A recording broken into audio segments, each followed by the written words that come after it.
Hello students, welcome to daily Shiksha. और आज हम स्टार्ट करेंगे chapter 2 of geography, that is location and extent. Throughout this year anything that you do in geography will be divided into two parts और two countries. सबसे पहले हम हर चीज पढ़ेंगे इंडिया के बारे में and next we will move to Brazil. Let us begin with studying about India. हमारा जो पूरा वर्ल्ड है, अगर हमें वर्ल्ड के बारे में कुछ भी पढ़ना है या हमारा जो अर्थ है, the planet that is habited bye humans, अगर इसको हम ज्योग्राफिकली पढ़ना चाहते हैं या कुछ भी इसके बारे में जानना चाहते हैं, तो हमने इसके दो फॉर्म्स बनाए हैं to know about it. First is the globe, which is just like the earth, it is exactly like the earth, पूरा मॉडल बिल्कुल अर्थ के जैसा है। एंड सेकेंड, हमने उसका एक फ्लैट वर्जन बनाया है which is a map. Map पे चीजें लोकेट करना ज्यादा इजी है as compare to the globe. So you can see the globe as well as the map over here. हमारा जो वर्ल्ड है is now divided into different continents, जैसे North America, South America, Africa, Europe, Asia which is one of the largest continents, Australia and Antarctica. इसमें से हम दो countries पढ़ेंगे, like I said, India and Brazil. Brazil in the South American continent and India in the Asian continent. Let us go on to understand more about India in our module 1. अगर हम location और extent की बात करें तो इसके लिए हम यूज करते हैं इमेजिनरी लाइंस, जिसको बोलते हैं latitudes and longitudes. I am sure तुम लोगों ने इसके बारे में पढ़ा होगा। लैटिट्यूड्स जो होते हैं they are horizontal lines, longitudes जो होते हैं दे आर वर्टिकल लाइंस। जो 0 डिग्री लैटिट्यूड है इज द इक्वेटर। इक्वेटर जो है वो हमारे अर्थ को डिवाइड करता है into two hemispheres, the northern hemisphere and the southern hemisphere. 0 degree longitude जो वर्टिकल लाइन है वो है प्राइम मेरिडियन। ये हमारे अर्थ को वापस से दो पार्ट्स में डिवाइड करता है, like the eastern hemisphere and the western hemisphere. Latitude का काम यह है कि वो हमें लोकेशन डिटरमिन करने में हेल्प करता है, जो सिर्फ वो 50% लोकेशन बताता है। Next, the latitude is also use to determine the different heat zones on the earth. Longitude का काम है हमें डायरेक्शन बताना, हमें लोकेशन बताना। सो 50% ऑफ द लोकेशन हमें बताता है लैटिट्यूड और बाकी का 50% बताता है लॉन्जिट्यूड। अगर हमें किसी भी जगह का एग्जैक्ट लोकेशन जानना है तो we require both the latitudinal as well as the longitudinal location of that place. Longitude का दूसरा काम है to divide the world into different time zones. अगर हम लैटिट्यूड्स की बात करते हैं तो दो इक्वेटर के अलावा बहुत इंपॉर्टेंट लैटिट्यूड्स हैं। वो है the tropic of cancer which is at 23.5 degrees north and the Tropic of Capricorn, which is at 23.5 degree south. अगर हम इंडिया की बात करें सो ऑब्वियसली इंडिया से बहुत ज्यादा लैटिट्यूड्स पास होती हैं विच आर हॉरिजॉन्टल लाइंस, और बहुत ज्यादा वर्टिकल लाइंस पास होती है जो है हमारे लॉन्जिट्यूड्स। लैटिट्यूड और लॉन्जिट्यूड दोनों मिला के हमें बताएंगे the location of our place. हर कंट्री, पूरे वर्ल्ड में कोई भी कंट्री हो, वो किसी दो लैटिट्यूड्स और किसी दो लॉन्जिट्यूड्स के बीच में लोकेटेड होती है। Like you can C in the graph here, India also lies between 2 latitudes and 2 longitudes. Let us understand the latitudinal extent of India. Latitudinally अगर बात करें तो India extends from 8 degrees 4 minutes north to 37 degrees 6 minutes north.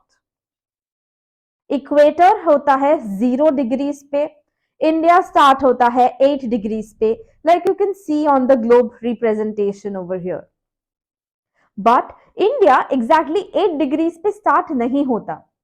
अगर हमें exact location determine करना है हर जगह का, इसीलिए हमने क्या किया है कि हमने हर लॉन्जिट्यूड को फर्दर डिविजन्स, हर लैटिट्यूड या लॉन्जिट्यूड को फर्दर डिविजन्स दिए हैं और हर डिग्री को हमने डिवाइड किया है into 60 minutes.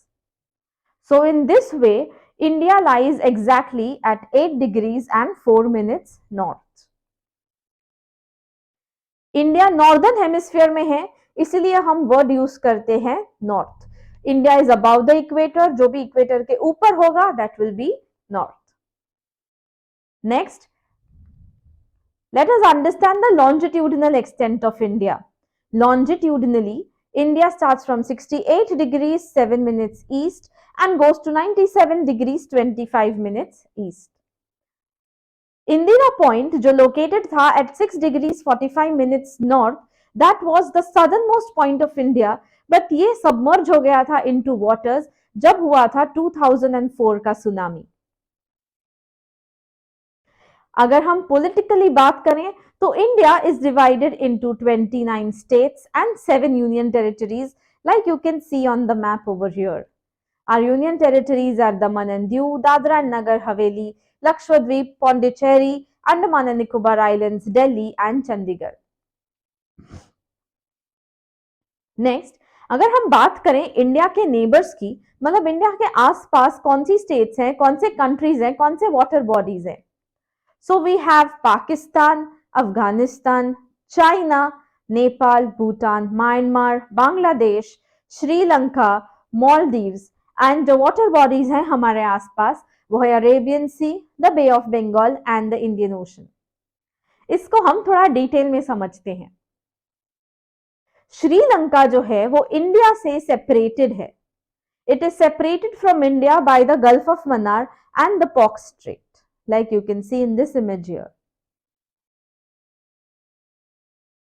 So directions wise अगर हम बात करें तो to the east हमारे जो neighboring countries और water bodies हैं वो है Bangladesh, Myanmar and the Bay of Bengal.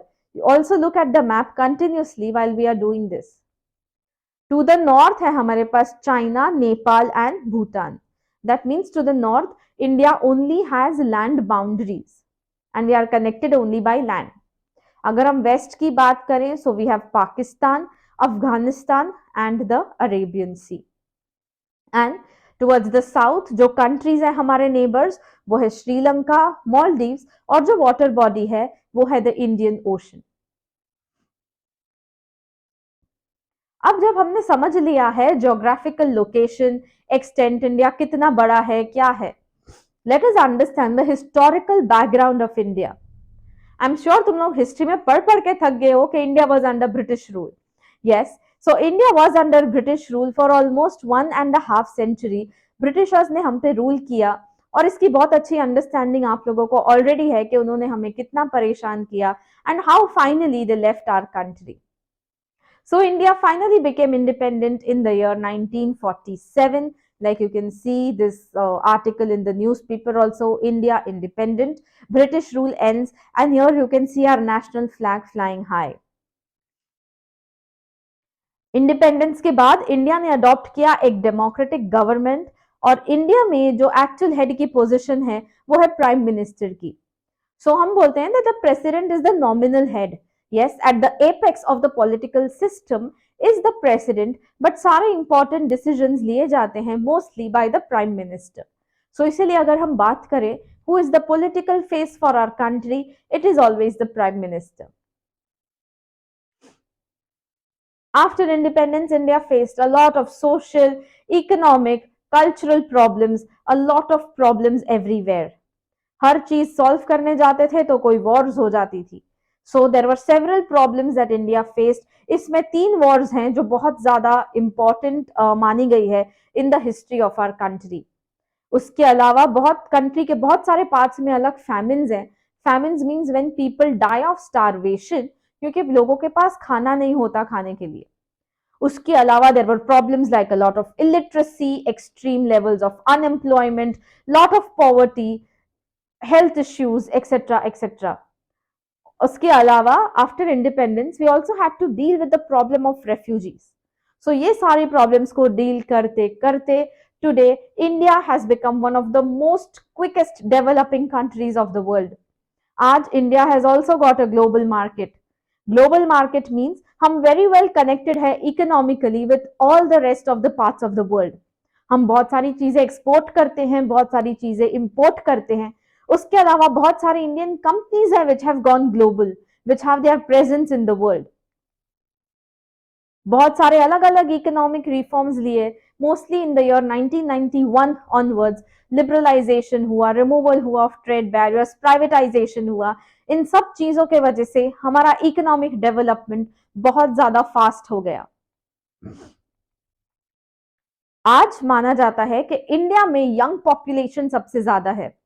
ये हमारे कंट्री के लिए एक बहुत बड़ा एडवांटेज है, क्योंकि जितने ज्यादा यंग लोग हैं उतना ही ज्यादा हमारा फ्यूचर वर्कफोर्स बढ़ेगा। जितना ज्यादा हमारा वर्कफोर्स होगा उतना ज्यादा क्विकली हमारी कंट्री डेवलप होगी। So India is looked upon as a young country which has a lot of future potential for development. So I'm sure India in the future will go places, and very soon we are going to become one of the most advanced developed countries in the world. Thank you.